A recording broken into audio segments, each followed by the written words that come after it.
Good morning, ma'am. How are you? Good morning, ma'am. How are you? I'm good. How are you guys? We are very good, thank you. Okay, I'm good too. So, who can tell me what an atom is, or who can remember what we spoke about yesterday? Does anyone want to try? Josephine? Yes, ma'am. Let me give it a try. So, from what we discussed yesterday in class, an atom is the smallest unit in which matter can be divided without the release of electrically charged particles. So, basically, it is the smallest unit of matter. Okay. Does anyone else want to try? Johannes? Okay. Yeah, it's basically the same definition Josephine gave. Atom is the smallest unit of matter that is composed of three subatomic particles, which are the proton, the neutron, and the electrons. That's it from my side. Okay, nice. It means you guys went through your notes. I like that. Okay. Before we start our class, I'm going to recap on what we spoke about yesterday on atom.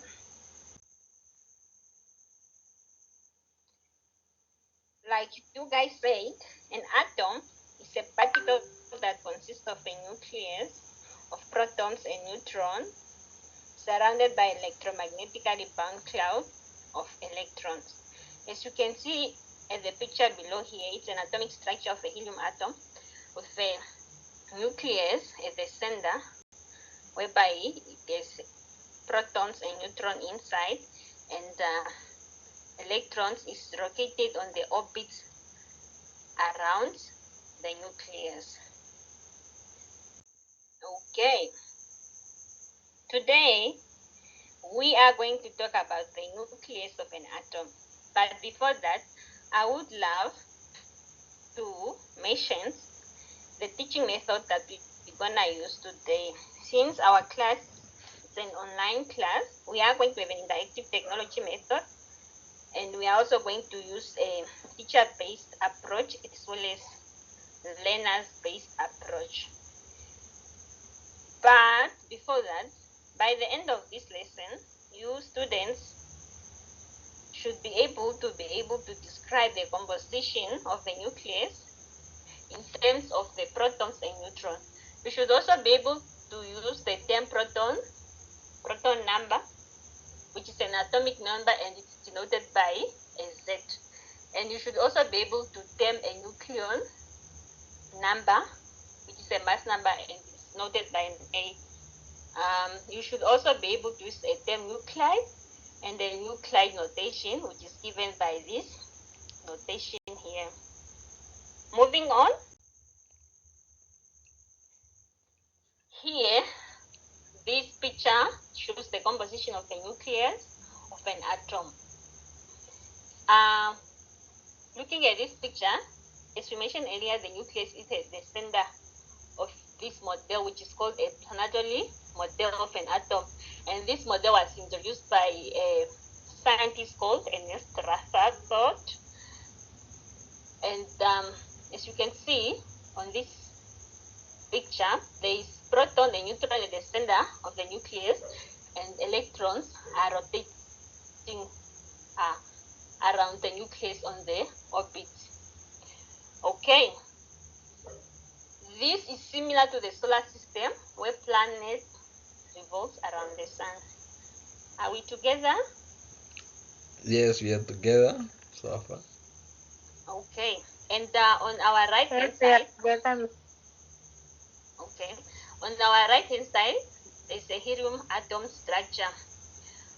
We can see on the picture there are two electrons on the orbits, and the helium atom has two neutrons as well as two protons. Okay, let's move on. Here is a summary of proton, neutron, and electrons. it summarizes the charges, the mass, as well as the location of these three components of an atom.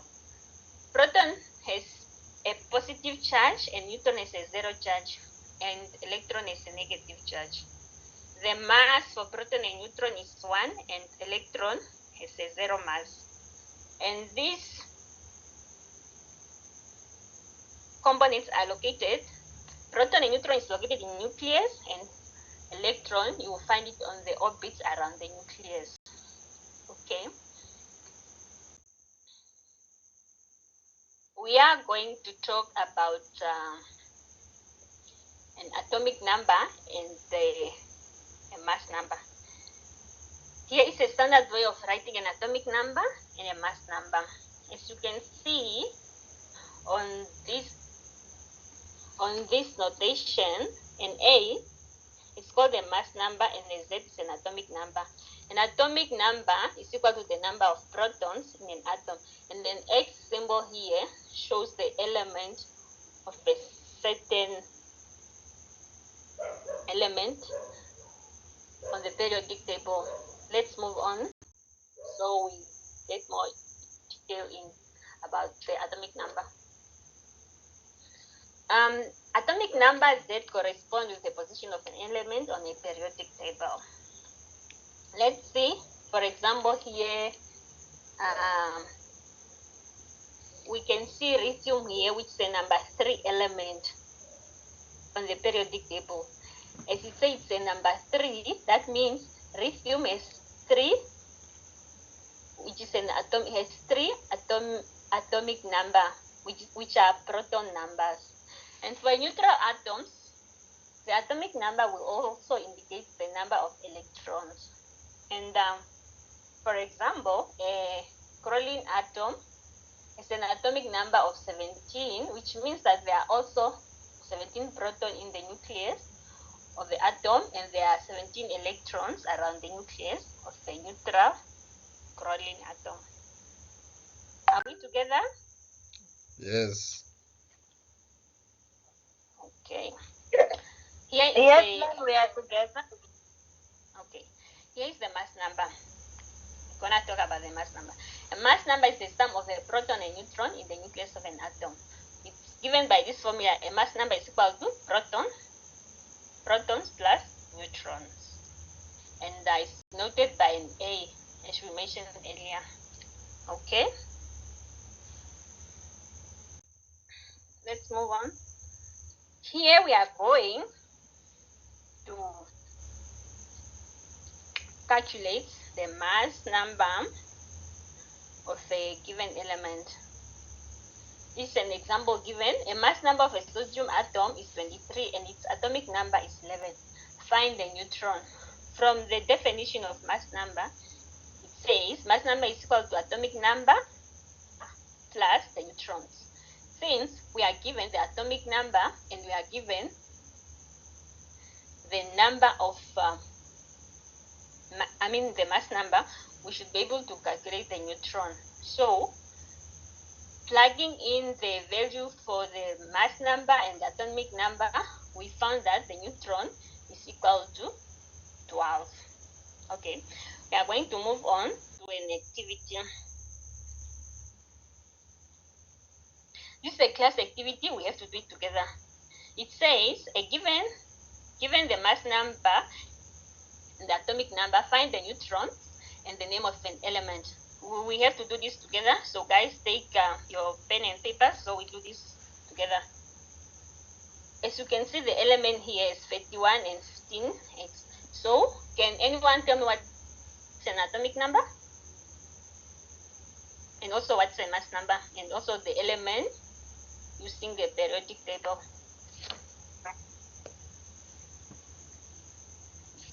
Okay, ma'am, let me give it a try. So from the definition, we have that mass number is equals to atomic number plus neutrons number.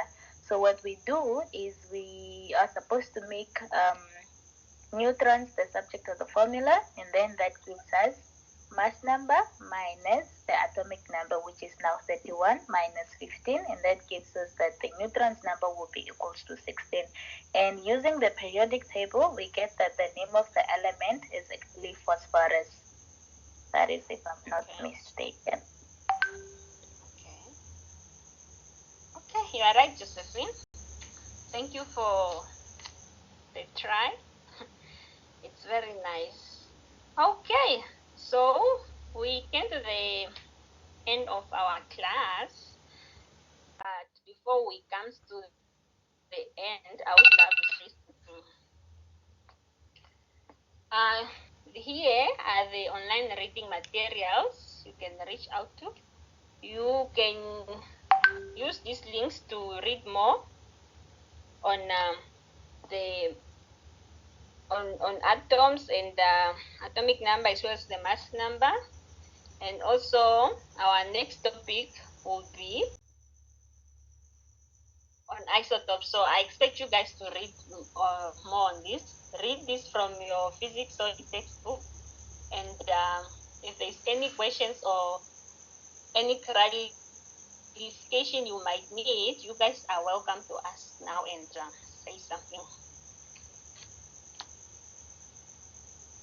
Megan, I just wanted to ask if is there a way you're going to share these links with us so that we can access them and take a look at the notes on our own? Yes, Josephine, I will be sharing these notes with you. This is obvious. I will be sharing the notes with you, and with this note, the links are in it, so you'll get hold of it. Okay, ma'am. Thank you very much. Okay. So have a nice weekend, and see you on Monday. Thank you so much, ma'am. See you on Monday. See you on Monday, and thank you very much. All right.